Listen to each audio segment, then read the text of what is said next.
Qui dit fraise dit c'est l'été. Que de beaux souvenirs me reviennent à l'esprit quand je pense aux fraises. La libre cueillette avec ma mamie, la préparation d'un goûter avec des fraises et juste du sucre, et enfin de joyeux sourires autour d'un fruit gorgé de belles saveurs. Olivier Griner nous accueille chez lui, au Jardin des Fraises, à Nordouze, pour tout nous dire sur ce magnifique fruit.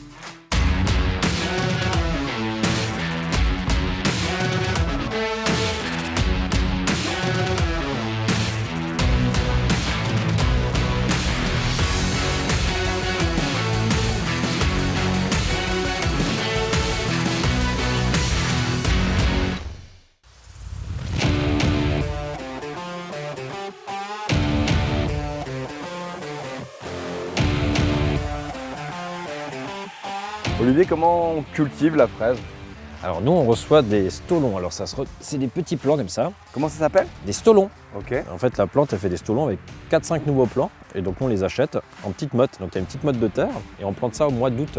Et au mois de juin suivant, on a déjà des beaux plants comme ça, plein de fraises. Alors chez nous, c'est bien ancré cette libre cueillette, pourquoi? Enfin, tu l'expliques comment? Alors tous les 5-10 km on trouve une libre cueillette en Alsace parce que c'est un phénomène qui est transmis de génération en génération. Les parents viennent avec leurs enfants, c'est vraiment générationnel. Ouais. Alors on a quoi comme variété de fraises ici? Alors là on a une variété qui est déjà presque finie, donc ça c'est de la lambada, c'est une fraise très sucrée. Lambada. Lambada, ouais, ça Et chante. quand tu cueilles, tu danses un petit peu. Elle est très sucrée, elle est sympa comme fraise, Ouais. mais c'est que de la libre cueillette, parce que c'est une fraise qui tient pas très longtemps mais qui est très sucrée. Alors au Jardin des Fraises, vous avez une autre particularité, c'est la culture sous serre. Oui, parce qu'on cueille aussi des fraises qu'on met en barquette, et des fois quand il pleut, on ne peut pas toujours cueillir à l'extérieur, donc on a une serre pour les jours de pluie ou pour commencer un peu plus tôt aussi. Donc on a une serre en hors-sol. Donc c'est une grande structure où les fraises poussent à hauteur d'homme. C'est relativement automatisé, donc la fraise se sent très bien. C'est comme un spa pour la fraise. Voilà.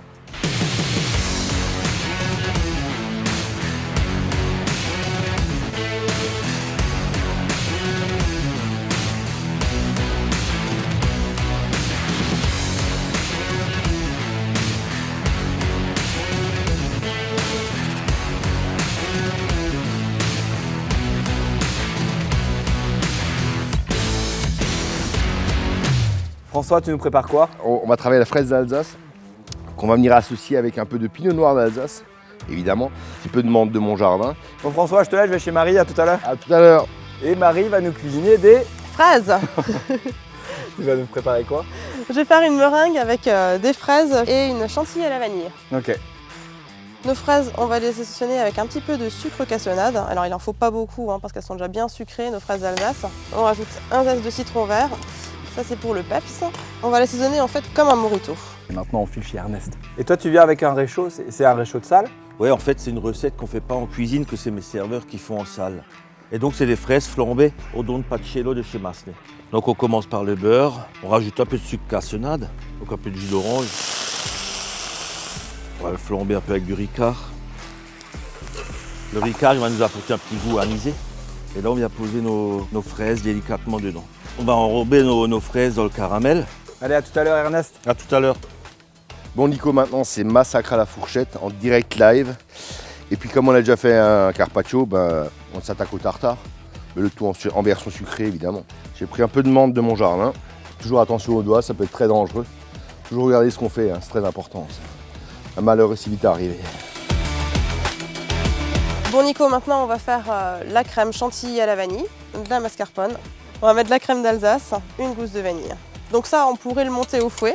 Et moi, je vais le faire au siphon. On le secoue bien. Et on va se préparer pour le dressage. Maintenant on va chez Ernest. Et là, on va passer au déglaçage avec notre don de Pacello. Et tu reflambes encore? Et on reflambe encore. Et ça sert à quoi de flamber Ernest? On va avoir une concentration de goût. Allez, on retourne chez François maintenant. Alors ce tartare? Donc là on l'a laissé mariner une dizaine de minutes. Et là on va juste dégoûter. Il n'y a plus que la sauce à préparer. Alors pour la sauce, c'est du pinot noir qu'on a fait réduire. Et on va mélanger moitié-moitié avec le nectar de fraise et notre réduction de pinot noir. Et voilà. On va passer au dressage. D'accord. On va faire un côté chaud-froid, on va ramener une boule de glace vanille, un petit morceau d'une tuile de miel, un petit trait de miel sur la tuile juste. Donc c'est une meringue française. Maintenant, je vais mettre ma salade de fraises dedans. Donc je vais récupérer le jus de mes fraises que je vais mettre dans un petit pichet à côté. Ça, c'est de l'élixir de fraises. Et on va poser notre tartare de fraises au milieu et on va finir avec la glace menthe. Avec la menthe de mon jardin. C'est vrai? Ah oui, oui, oui.